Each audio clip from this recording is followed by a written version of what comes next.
Officially, we are live. So welcome everybody to Agents Influence Podcast Live. Now, this is with conversations with Jason Cass. Today, we are joined with Brent Kelly, but I have a co-host on helping me. So today, this is Agents Influence Conversations with Jason Cass and Caitlin Agar. And we, yes, say hi, Caitlin. Hi, everyone. They know you. She's our YouTube star here at Agency Intelligence. And Brent, buddy, welcome, dude, to the podcast. I'm glad to have you. Hey, I am honored to be with you, Cass, anytime. And Caitlin, nice to see you. Nice to meet you, or at least it's a 2020 meeting. I call them like meet and greets. That's right. This is exactly what they are.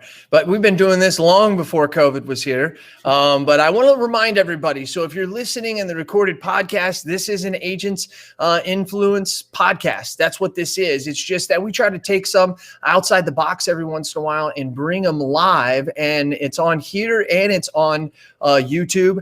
And then we strip off the audio and deliver it to you whenever you're listening. I think you're probably listening. This comes out, I believe, on December 30th, somewhere right around there, but it doesn't really matter.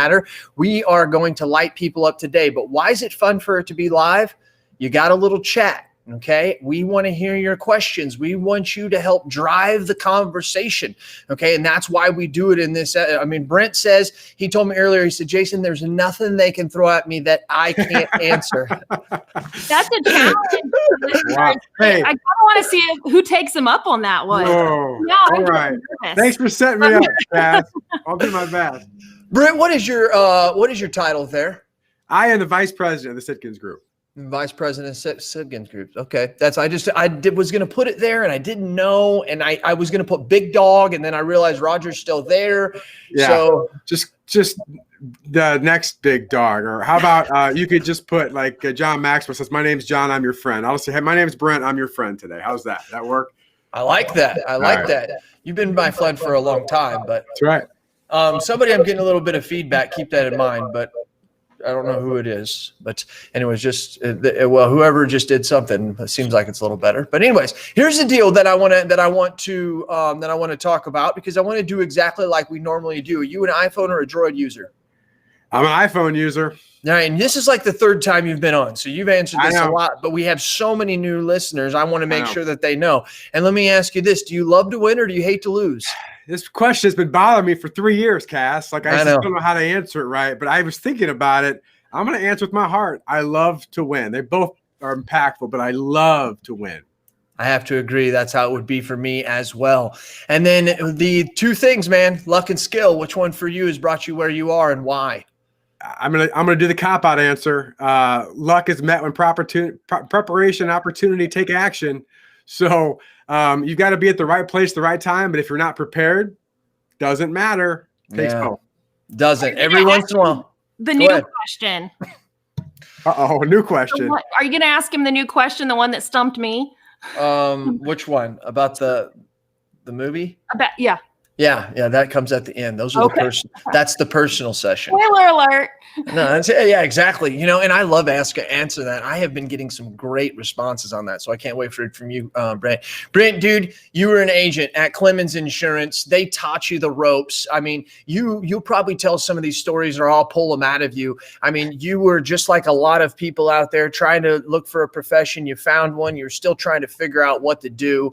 You learned there. I think you learned your skills were huge. You always were the coach long ago. Remember that? That was the coach. And so, I mean, coach. You were who you are now before you are who you are now, right? And that's the thing that I love. And then you joined Sitkins Group. Catch us up right there from Sitkins. What happened? How did you get there? And then bring us through to what you guys are doing right now. Well, I started with Sitkins in 2017. So I've been there 3.5 years. I mean, you always say it's crazy how fast time goes, but it's crazy. Mm-hmm. And, obviously an opportunity and, a lot of things, Jason, you know me for a long time, a lot of whether it's blogs, videos, all those kind of things that are out there were a big reason actually how I hooked up with Sitkins and Roger. And he said, man, I love the stuff you're doing and all the contacts, but my passion really is around leadership, helping others, serve, adding value. I mean, all those things, but it's at the heart of what I love to do. And so I started with Sitkins in 2017 and to be able to, Roger said this to me. I'll just leave it at this. When I started working there, he said, my goal is to help you accelerate at a faster level you ever possibly could imagine. And part of that is being able to be in rooms with people I wouldn't have been at with before, right? To be able to sit with Roger in 40 years of experience and say, how did you do this? Why did they do this? And answer those questions and interact. I do feel like, you hear the hockey stick growth. And I don't mean that just as financially, I mean just as far as learning and growth as a professional. So it's been a great opportunity for me, and I'm having a blast doing it. And you guys are doing some unbelievable things, and no one talks higher about anybody than Roger does about you. I just did a podcast with him that's coming out on the 10th, sometime next week. You guys are going to be blown away, all you loyal listeners. You're going to absolutely love it. Real quick shout out here because he's hitting us on. Miles Merwin says, Brent in the house. Hi, Miles Merwin. How are you? The legend, Miles Merwin. Good to see you, man. He is a legend, isn't he? Miles, you feel free to jump on anytime. And let me tell you something. If you get passionate about something, you just ask for the link and I'll drop it to you and bring you right in here. Okay, that's what we do here at Agents Influence Podcast Live. That's why I love this. Britt, tell us about the fact that 80%, give us the 80-20 rule.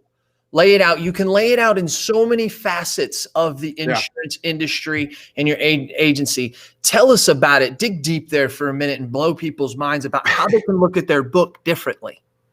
Well, one of the things that is one of the foundational things that we teach and show agencies is the 80-20 rule, which it's only been around, Jason, for about 130 years, right? So it's not a little bit. It's not new, and some of you have heard of it as Pareto's principle, which Vilfredo Pareto, Italian economist, 1896, give you some facts here, discovered that 20% of the landowners in Italy owned 80% of the land. And you think, okay, well, that probably makes sense. But he then went on to find many other things in the economy and just in little things in life, like in his garden. 20% of the peas produce 80% of the pea pods. And so you start to realize there's this predictable imbalance in the universe, that 20% of the right input leads to 80% of the right output. And when I talk with agencies, one of their biggest struggles is freedom of time and money, and understanding this principle. And when you talk about it, people go, yeah, I'm pretty sure that 20% leads to 80%, but they don't really know. And so we look at agencies from a perspective of, first of all, we've done thousands of studies. Most agencies, 20% of your clients have 80% of your revenue. Now, if you do personal lines only and small commercial, it might be a little less than that, but there's still a predictable imbalance, right? I can tell you with insurance agencies that 20% of their carriers produce 80% of that premium. I can tell you that 20% of their producers, if you've got a decent sized team, produce 80% of your revenue. I can tell you that 20% of your team on your staff produces 80% of your problems. So there are a lot of things that you look at and just understanding this. So when I work with agencies, the key is, what's that lever, right? What are the levers that move things that free up time? Because the only diminishing asset that we have, the only one, is our time. You can get back money, you can get back things, you can even restore some relationships, right? But you can't get back your time. And so a big part of that is, how do you prioritize in the right way? And finding that 80-20 is critical. Do you find that 80% of the things that are fighting for our time are insignificant? Yeah, I mean, ultimately, yes. I mean, and we do. Obviously, we work with agencies, work with producers too. Producers, it's really true. Most producers spend 80% of their time in activities and only 20% in results, and it should be totally flipped. And it's just what it is. I got email, I got this distraction, and so a big part of that is obviously you need to have a team. So there's a lot to that. But understanding my role as a producer, for example, is to get results. So I've got to be spending 80% of my time in results-based, not I hope I get a good email. I hope someone calls me, right? Or I hope I just do whatever, random stuff that makes us feel kind of busy. But one thing that we always talk about, activity is not an accomplishment. We're all busy. Activity is not an accomplishment. What's the result you're generating? And that's the key question. Why don't they? I mean, we all know I'm one of those people too, but why do we feel better seeing busy? Why when we see the fruits of our labor, why don't we want more? I think a couple of things stand out to me. Number one is because busy is all around us, right? So it's easy to grab a piece of paper and email, and at least you feel like you're doing something. I feel pretty good, right? Mm-hmm. And here's the other part, and this is something that we've talked a lot about this last year as a group, as an organization with our members and clients, is it's really hard to go deep in the right stuff because depth requires thought, depth requires consistency, depth requires a commitment, right? That most of us we get about 10, I mean, just think about it. And I'm guilty of this too, Jason. You get into something that's deep work and we find ourselves when it gets challenging. Now I got to think about this. How am I going to do that? What would be a unique way? I mean, the year of COVID, what could I do differently that would be something deeper than what most people are doing? And we start that process and we think, and we get about 5 minutes in and go, I'm going to check Facebook real quick or whatever the case may be. I got an email.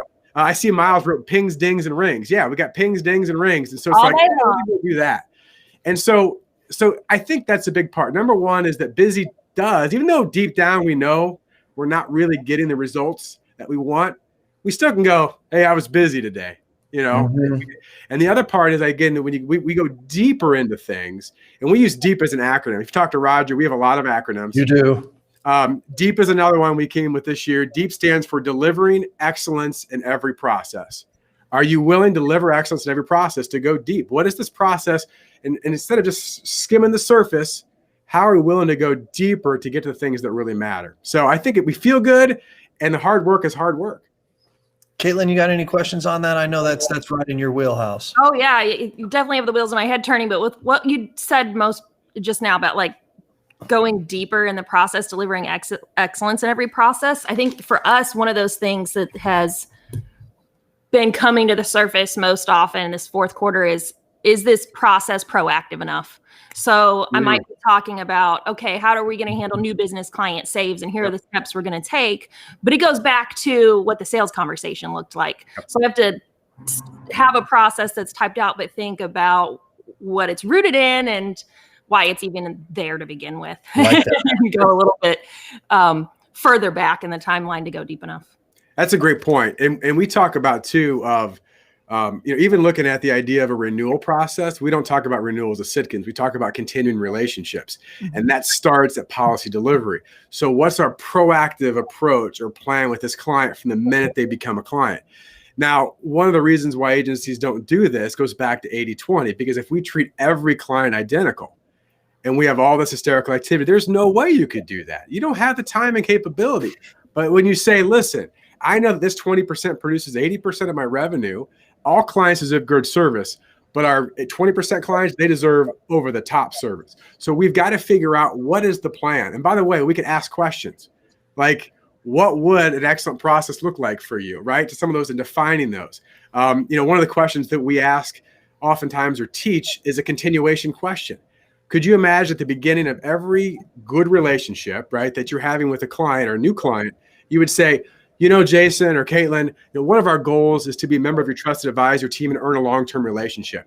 What do you expect from us in the next 12 months to guarantee we'll continue this relationship next year? Wow. Right? And isn't that how we want to be treated by everyone we do business with? Like, wouldn't that be music to our ears to hear from any of the companies we do business with? That's what clients want, right?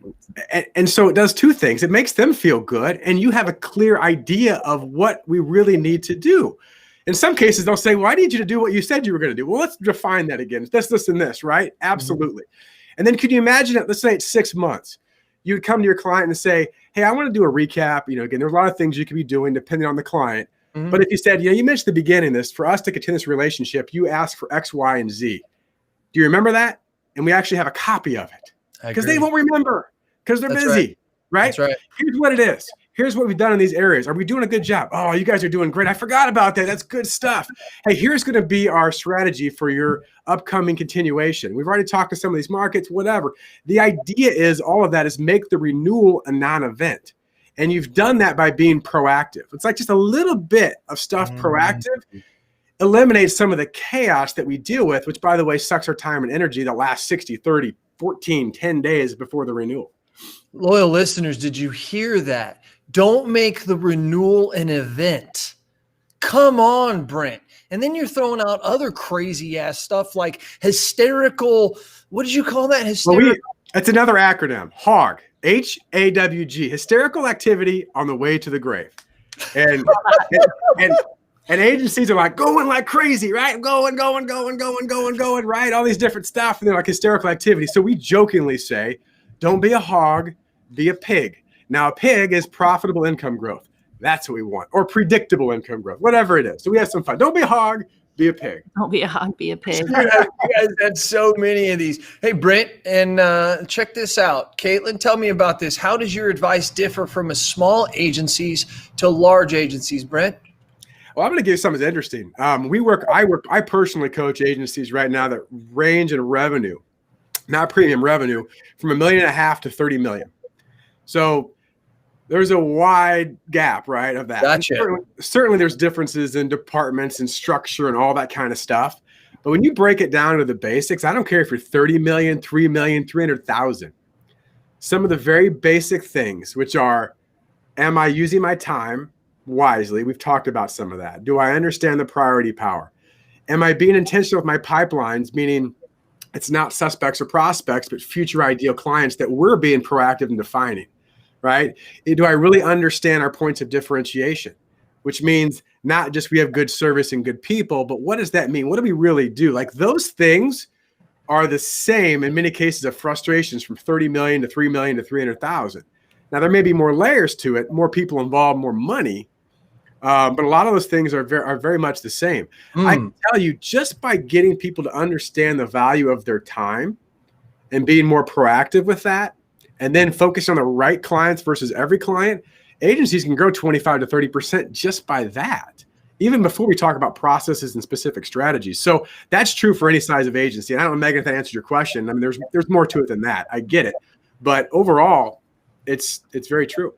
Anything to add, Caitlin? Yeah, I think for us, there's a couple of thoughts that come to mind. And the first piece of it was that when we built the Quantum client care team, we knew it was going to be high volume. It was going to basically be a call center model because of the volume of business they were dealing with. But we wanted it to be different because we wanted it to operate like an agency client care relationship would operate. So we wanted the client care team to be trained to like develop relationships over the phone and to provide really great advice and be able to do an on-the-spot coverage review.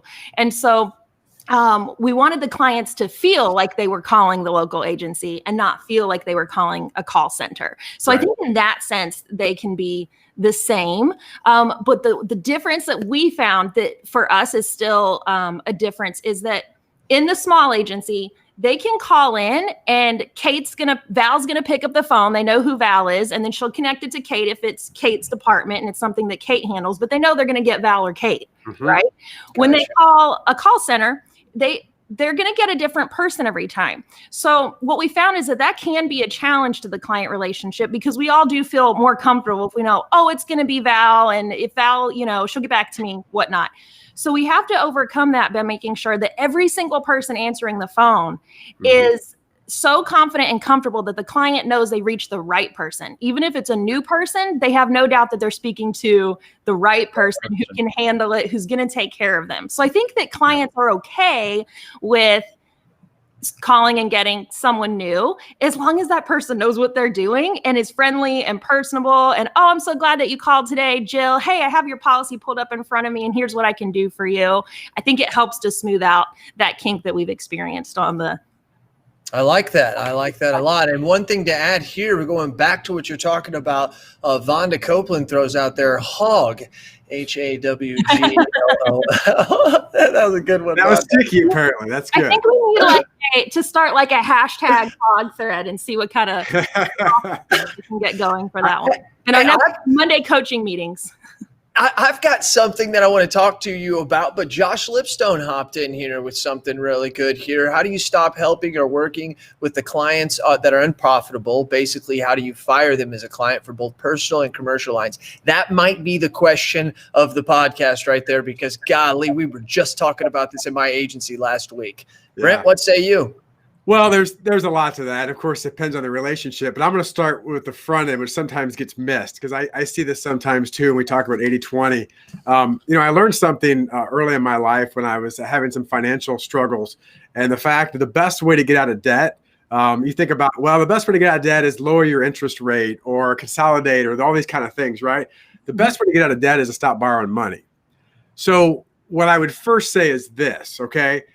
if you want to start to figure out how to fire, right, your clients, that's a tough word to use. First, start by making sure you're not bringing on more just like them. Okay, so that's a big part of that, because I think sometimes Loyal listeners, that's why we bring Kelly on. Good stuff, dude. Well, because you see, well, I'm going to do this, but yet you're still recreating the problem. And so it just circumnavigates, right? And like, well, I'm still dealing with clients that I don't really want or like. As far as firing them, I mean, there's a lot of different approaches to that. And it depends, a little bit what your process is. I think when you become very clear on what it is you want and the type of clients that you're defining, right? It fits your profile. It becomes easier, not easy, easier to have a conversation at some point to say, hey, listen, we've redesigned our process, or we're doing things differently, whatever the case may be. And in the future, you may not fit our model, so to speak. Now, that's kind of an, in-between way. There could be someone else on your team potentially. But here's the other one too. Here's the flat line. I had this in my career. Here's one more acronym for you, Jason and Caitlin. NCR, not National Cash Register, but no caustic relationships. And no caustic meaning that this. Caustic is angry, bad, don't like it. Okay. I know, I got it. Yeah. So, I mean, I've had a situation, maybe you had too, where I had a client, call in who was just going crazy. This wasn't the first time, screaming at my service team, all that kind of stuff, right? And it was a decent size account, but you have to make a decision. Like, is that our model? Are we going to allow that? Now, you'd say, well, if it's $1 million account, we might give it a little more flexibility, right? But the truth of it is, at some point, you have to say, listen, that's not who we're about. That's not what we do at this agency. That's no longer acceptable. If that happens again, we will have to terminate our relationship, and maybe give them one warning of that. But oftentimes when you're very clear with them on that and they've crossed the bounds, and maybe you're not talking about that, Joshua, but if they have, they'll typically go, oh my gosh, I'm sorry, I'm out of line. Because sometimes, I'll add one more thing to this. And I see this a lot in agencies. This is true in leadership too. Do not complain about that which you tolerate. And I think that's something that happens is I don't like them. I don't like that. It's not going to work. Well, either make a decision. Either you got to be educated and say, this is how we are and this is how we're going to do this relationship, or you need to end it. But you can't go on being mad, because guess what? You're probably mad alone. They're not mad. Mm-hmm. So I don't know. There's a lot to that question, though, Josh. No, there is a lot to that question. That was some good stuff there. I really, really like that. Let me see, for both personal lines and commercial lines. I mean, not only does he nail you down with a question like that, but then he wants to know both sides. That's just Josh Lipstone, if you know him. But here's the deal: I like to fire him. I just fire him. I'm trying to. And then one time somebody told me, Jason, legally you can't do that. There has to be a way. Seriously, that was a joke. That was 15 years ago, but I still wanted to do it yesterday. So the point is that there are different ways to do it, but there's probably no legal way and no easy way to do it. You know what I mean? I think there's things that you can discuss doing at renewals and things like that can really kind of, when you're limited on markets based the way it was 3 or 4 years ago. I think that there's nice things that we can do. Also, just forget to send them certificates of insurance for a while. See how well it goes. No, I'm joking. Everybody listening. No, I'm absolutely joking. So anyways, go ahead, Caitlin. Yeah. So Josh, when you say unprofitable business, tell us a little bit more about what you're thinking there, because what comes to mind for me is I think about the accounts that are always jumping insurance companies. Maybe they, have lapse in their insurance often. So maybe they're not a bad client. Maybe they're a great person. Maybe they're friendly to your customer service team, but it's just tough business to do the hamster wheel on that kind of account, especially if you have thousands of them.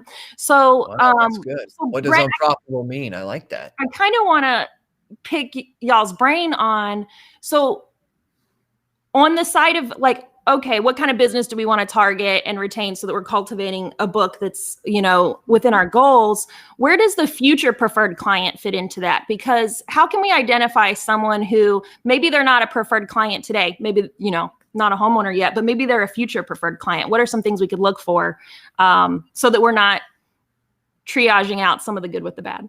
Yeah, I think it's a good question, Caitlin. I think some of that we run into in our producer camp a little bit is we identify future ideal clients. We actually create a minimum account size based on your book of business. So number one, now what we'll get sometimes, and there's some truth to this, is well, I wrote a small one and it grew to be a huge one, right?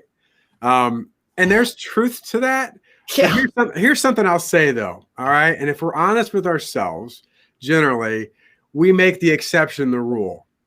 Because it's convenient, right? I wrote 100 accounts, one grew to be big, so that means I'm always going to do that. Well, that's probably not the right way. But I will say this. I mean, there's some level of just emotional intelligence or whatever when you have conversations with people that you can kind of see. But I think you've got to have some kind of structure or rule. So you got to have guidelines. Because without guardrails, you're going to go all over the place. And so if I know that my minimum account size is this, or if it's a personal lines account, I know that I simply will not write a monoline account, right? I mean, just to give an example, we have to have that. Yeah, but I promise I'll give you my auto next year, all that kind of stuff. Yeah. I mean, we hear that. Well, I understand that. I appreciate that, but it is actually something in our, you could define a number of different ways of why we do that. That simply isn't our process and model. Now, they may say, well, fine, I'm not going to play that game, but realistically, if you've had a conversation, depending on the circumstances, most times you can get to the root of the issue of what's really going on with a lot of those clients. And so I think, again, a lot of times we do it because it's easy. Well, I'll just go ahead and write it. And then we look back 6 months or a year or 2 years and go, what was I thinking, right? What was I doing in that area? So I don't know. I may have got off lines of your question. Standards.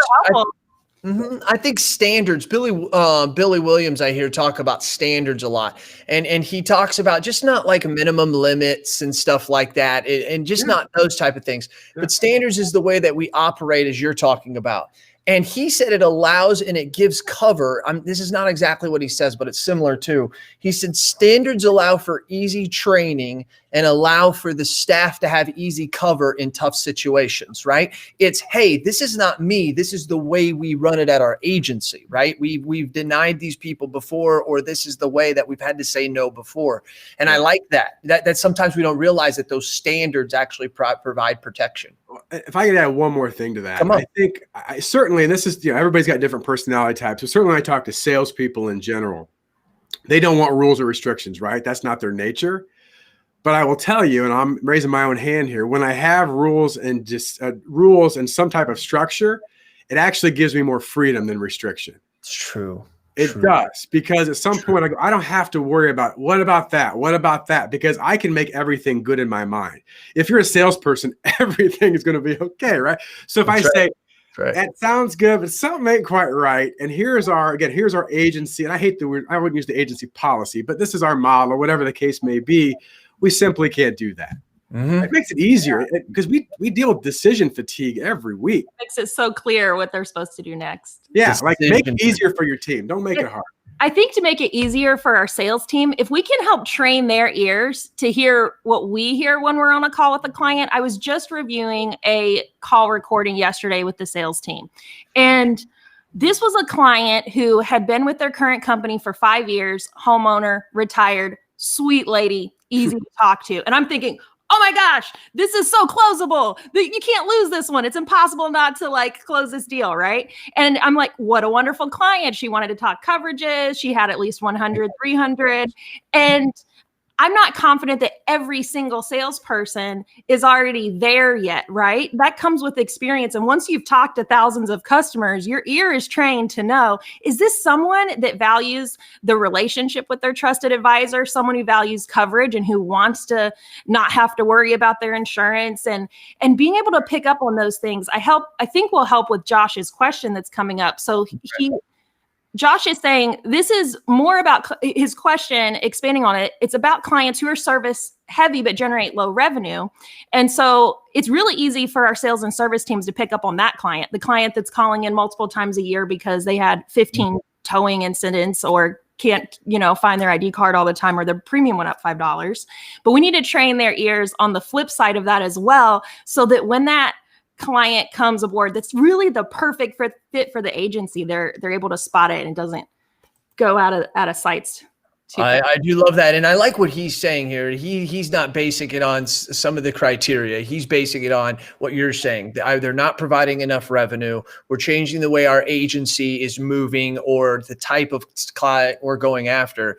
Sometimes that's just shedding skin, and that's just a really, really, really hard thing to do. Now, I want to move on here because there's a couple other things to tag on. I want to talk about the power of the priority of power. I heard you talk about that earlier, Brent, and I want to hear. Did you? That's obviously some kind of saying you have, because you talked about that sometimes people don't understand the priority of power when you were talking about some of the basic things that all companies have. Do you remember that? Well, I talking about the power of priority or priority power. Now I'm confused myself. Power of priority. You said it. I'm just trying to write it down. Okay. You said That's all right. Well, I think if go back to earlier conversation, it comes back a lot to the 80-20 principle. I mean, a lot of that stems back to that. So Gotcha. were you asking a specific question in a certain area or just a general overview of that? No, it's just a general overview of how you talk about that with other agents, how that becomes into play. Well, I don't know what that means. Yeah. Well, here's what I would say. And I guess you can ask a deeper question after this if this gets us moving in that direction.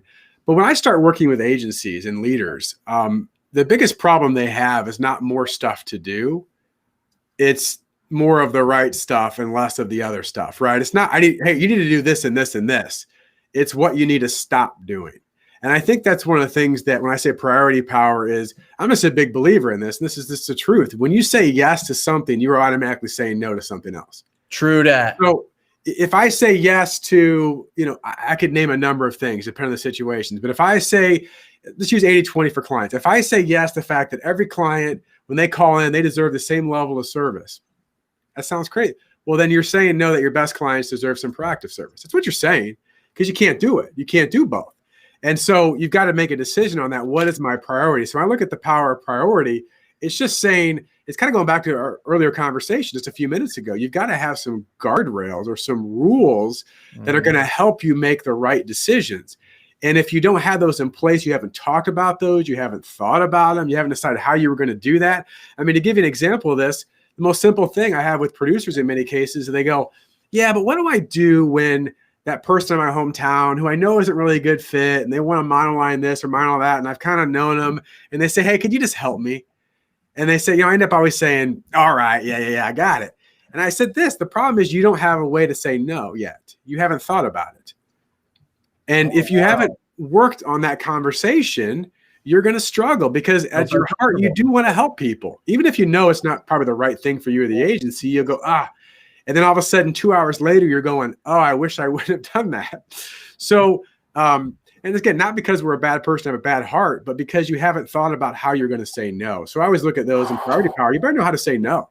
Loyal listeners, dude, come on now. That's something you can do right today. You're swimming and you're thinking, what am I going to talk about at my sales meeting? You're probably on the road. You're cussing at somebody because they just cut in front of you. Stop for a minute and realize you can actually do something productive today, because you can have a conversation, which I wrote it down here, with your team about how do we have that conversation to say no? And my other question that goes to what Josh is saying, have we tried to have that conversation of how we fire them? I know that's a tough word, but I still like to use it. How do we fire them? What is the correct way? What's the okay way about going doing that? And then also, just to add on to that, it adds on to the effect of what you said earlier about how somebody will say, well, yeah, I wrote that piece of business and then I wrote a bigger piece from it. I think that falls within the lie that I have talked about and written about before, called the lie of this and that, or if this, then that. We have this belief that if the guy comes in and he says, hey, here's my motorcycle policy, I'd like for you to write this for me, but I don't have your auto or home. And I question me, he says, no, I'm going to keep that with my State Farm guy down the road. We have this thought in our head that if I help him with this, I then maybe might get that, right? Yeah. The problem is we never really go after that. And most of the time when you do, that person already told you at the front door on the call that, no, I don't want my auto and home with you. I'm just putting my motorcycle with you. So you're either going to accept that you're just writing the motorcycle, or you're going to suck it up and have this conversation of, well, this is not the way we do it in our office, right? If it's a Harley Davidson, I would take it. clients. Jason, can I have one more thought on that? Come on. Yeah, come on. Brent. That's what we got you for. All this goes, I mean, a lot of these things, you're talking about saying no, or, I could say about asking for a meaningful referral, having a conversation with your service team, all these different things, whatever it may be, having a conversation with a difficult client, right? That maybe isn't very profitable. It all goes back to me of what we define. Are you ready for another acronym? Come on. LPR. LRP. I said it backwards. LRP, low risk practice. And low risk practice is simply this. Are you a golfer, Jason, or yes, playing golf? So I don't play golf nearly as much as I used to. I love the game, but I got a lot going on. But it's like you go in a sand trap and I haven't practiced that shot in 6 months. And then I get frustrated why I can't hit it out well. Well, I should be able to do that. I've never practiced the stupid shot. Yet we do this in agencies all the time. Like, well, I'm not really good at asking for referrals. I'm not really good at saying no to my client, to future clients that don't fit in a very professional way that they go, wow, this is great. Because we don't ever spend time in our office practicing it. And I don't know why you'd expect to suddenly just have, oh, light bulb went on, I got it. No, you don't. You never practice it. When you practice it, you go, I know exactly how I want to present this. Now, it may be different by situation. But one of the things that we say all the time to producers, it's always interesting to me, and this is agency leaders too, is we'll do some low risk practice on our sessions and they'll struggle. In fact, here's the best part. We do virtual sessions. Some of them bug out. Like, I ain't doing that. Right. But I'll say this, if you can't do it here, you sure as heck ain't going to do it out there. Right. And you're not going to lose any money here. No one's going to beat you up here. We're going to help each other. So as a team, I would just say, think of those scenarios in your agency today. Could be a number of things that your team's struggling with. If you're not practicing, you're not getting better. Because I believe this too. There's two different ways to learn and change. There's information. Like, oh, I heard something Brent said. I wrote it down. I heard something Caitlin said. I wrote it down. Good stuff, right? Good stuff. That's information. That doesn't really do much for you. It's about transformation. Transformation is I wrote it down and then I took it to my office and we role played for 10 minutes. I have now improved my skill set in something that I wasn't very confident 10 minutes ago. That's how you get better. You don't get better by just writing stuff down. That's the first step. And if you're listening, that's good. But now take one thing and do something with it. That's transformation. Yes, it is. Wow, that is good stuff. I'm picturing a kind of hilarious group huddle workshop for Monday morning where we could practice saying no to some like personal life things that happen. I think we have a hard time saying no in our personal lives too. We could probably think of some funny scenarios. There's probably been a couple Thanksgiving dinners we got invited to that we really wanted to say no to deep down. And a lot of truth to that. You're right about that. Hey, Miles Merwin throws something on the screen real quick. Best time to lose the sale is on the first day. Is that something you teach, Brent, or something? Yeah, I just didn't know. It's either the genius of you or the genius of him. Well, Miles Miles could come on, and as you know, he could do all kinds of crazy stuff. But yeah, I mean, that's about. I guess a lot of the things I'm getting a theme. It's being proactive, right? And a lot of times with our clients, or if it's some people call prospects, we call future ideal clients. If we don't establish the rules of the game, whatever that is. How do you make the decision? Who makes the decision, right? What all is involved in that? I mean, those are some basic things. Then you're guessing. And we've all been in situations where you got through and you felt really good about something. You're like, what happened? What happened? Yeah. So ask early so you don't get frustrated later. And that's what it says. The best day to lose a sale is the first day. If you realize the first day it's not a good fit, hey, more time for you. Great. Love it. Love it. Asking questions, being proactive. That's the theme I'm hearing. Anything else anybody else really wants to add? Is there anything that you specifically wanted to talk about? I have about 50 things that I know that you talk about that would amaze people. I'm serious with your pyramids and your floaters and quoters and all that stuff that you do. But I'm just, is there anything specifically you wanted to talk about? Well, all I would say is this, since I've got a platform and I've lived my life in sales, I would just pay attention to some things we're doing. It's coming out. Actually, it's already been out, but it's going to be officially released next week. We are going to be releasing an all-inclusive model to agencies to where every one of our training programs, all of our tools and resources are available. And the reason why, I mean, there's a lot of reasons, but obviously it's been a challenging year for everybody. And so we want to do things to help out more agencies. But 3 parts to this. I already mentioned one. we want to help agencies, not just information, but transformation. And we've got to find different ways of doing that. Number 2 is we want to help agencies not with an event, but a process. I love events. Events are great. Events can be catalysts for a great process. We do events, but most people vastly overestimate the power of an event, and they vastly underestimate the power of a process. And so we want to help agencies through a process to continue to develop. And here's the last thing, why we're doing this all-inclusive for agencies. So every client-facing member gets some teaching and training and peer coaching, all these kind of things that we do, is that so often we send a producer or one agency member, or maybe the principal goes to an event or a training of some kind, and they come back and they go, why doesn't my team get this? Why? I don't understand. And the biggest thing we see is sales and service, but it's through all aspects, where a salesperson, for example, comes to one of our events and goes, oh my gosh, why am I not doing this? And they go back to their office and their service team goes, I'm not doing that. Right. And for good reasons, because they haven't been explained to it correctly. So those 3 things together, information, transformation, part versus whole, the whole agency, and event versus process, we're going to engage that at Sitkins in 2021 to make it really easy for agencies to say, hey, it's time to up our growth, up our game. Yeah, that's fantastic. Caitlin? Oh, that's fantastic, because the learning really occurs in that ongoing experience. So with those resources you described, that really sets the agent up, or the sales leader in the agency, to create that continuous coaching environment in the agency using those tools and resources, so that it's not just a sales meeting or an event or that one virtual workshop that you did, but that process of growth can happen through the role play, and from someone listening to your calls or coming up with a success plan with you using your resources. And that's where you really see behavior changes happen. Yeah, the best analogy I can provide is trying to go from that fire hose that explodes, just right, and you just get soaked and it stings and you dry off, even if you get wet, from a fire hose to a garden hose. And ultimately, we're trying to get agencies to that time sprinkler, right? And you probably heard that from Roger. Everything stays wet and fresh. Well, yeah, when it's needed, because it's one of those things you want to develop people, but then it's like, what's the ongoing? Because how many times have you been to stuff? I've been that too, where even if I've gone through a part of a process, you look back and you just start to slow fade back into your bad habits. So it's just keeping things fresh. It's tough. And how often do kids dismiss what their parents are telling them, and then their friend's parent will tell them the same thing, and they come home and they're like, Mom, Dad, I decided I'm going to play soccer or whatever. Oh, true. I've been told that. So I think having that additional perspective and group of peers will certainly make a big difference.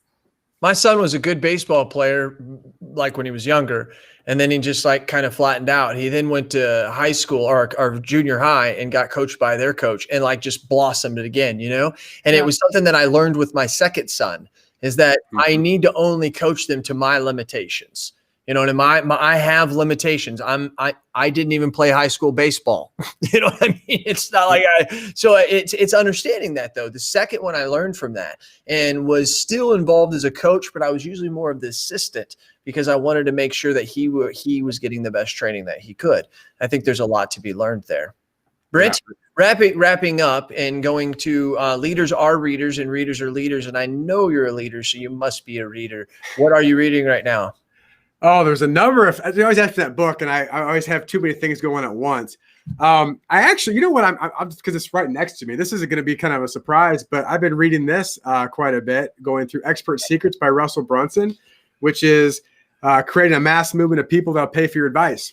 So as a trainer and coach, I've been reading that one for a while, just setting things up. And, it's interesting. That's probably more for, doing things to get people part of a program, things that we do. But it's the same thing for insurance agencies. And he talks about the idea of creating a mass movement. Where are you going and why would people want to come with you? Being a little bit prolific. What are you saying that's not too far extreme on either way, but enough that people go, that's different. Otherwise you're boring, right? Right. And then be able to move people through emotion. So that's the latest book I've read that a couple of years ago. I'm going back through it now. So, and then to be able, go ahead. No, that's it. And to be able to move people through emotion, I thought that was pretty cool. That was a cool third leg there that he was talking about. Well, that's good. Anything else? So it looks like that you're kind of digging into something that's kind of outside the industry, but exactly with what every business or any marketer or somebody who's trying to teach somebody something is going through. So yeah, that's good stuff.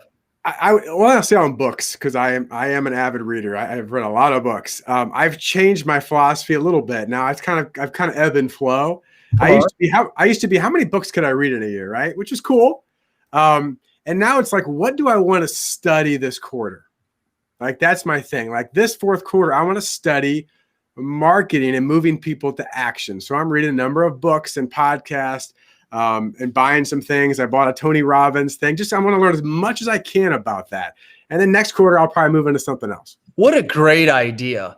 What a great idea. I was talking with Brian Dennehy, one of my top 10 podcasts I've ever done. I mean, I'm getting some rave reviews about it. The UK's most hated sales trainer. He's absolutely hilarious. And he doesn't even read. He says, I do one book. And he says, and I read that book and I literally go through it and I practice every dang thing. And everybody's like, oh, look at me. I've got 30 books I read. And he's like, big deal. You didn't do anything in one of them, you know? And it's like, that's so true. And I like how you broke yours in to those little quarters. Now, here's the deal. I know that you have all those daughters and I know that Tracy is your boo. So I know you're probably watching Hulu. And I don't know where you're getting your kicks. Maybe it's on Netflix. You maybe spend that time on Amazon Prime. What are you watching? Oh, that's okay. So we were told, we went on a vacation this summer with our neighbors, and they recommended Yellowstone. So we went through that. We loved it. Then they recommended Ozark. We just finished Ozark. We loved that. Oh, that was great. And that was great. And now we just started Sneaky Pete. Sneaky Pete's a good one too. Sneaky Pete's a good one. And so you in Ozark, you kind of picture yourself like, okay, if it's me and Tracy and the girls, like how would we do this? You know what I mean? I got done. I was like every episode, I'm like, I'm so exhausted. Like, I would have just been like the third episode. I'm like, I quit. I'm out. You got me. I was doing a podcast this morning with David Carruthers, and that's one he said was Yellowstone. He loves Yellowstone. That was a great one. Caitlin, wrapping up, you want to say anything? Brent, what are you guys going to be doing for Christmas? Staying close. Again, we got 5 kiddos, so just like Thanksgiving, it's funny. Like we have 7 in our house, even if we don't go anywhere. So it's going to be pretty crowded. Party. Yeah. But we're just gonna stay. We're going to my family one night. We're gonna do our little thing as a group, and then my parents and our family the next day, and just enjoying the magic of Christmas and TikTok videos. What's that? Well, I'm getting there, Jason. I'm getting better at it. I'm working on it. Are you guys doing the matching Christmas jammies, or your girls too old for that now? Well, they would do it. We like the jammies. I don't know if they're gonna match though, but my wife usually has a theme. So the truth of it is my responsibility of Christmas is very limited, and she deserves all the credit. Everything that happens is her. I'm really a loser in that category. I hate to say that, but it's true. So she makes the magic and you're along for the ride, and it all goes it's like, oh, look what Santa got you. Look at that. That's really cool, Santa. I look at her, I'm like, she's like, I know, me too.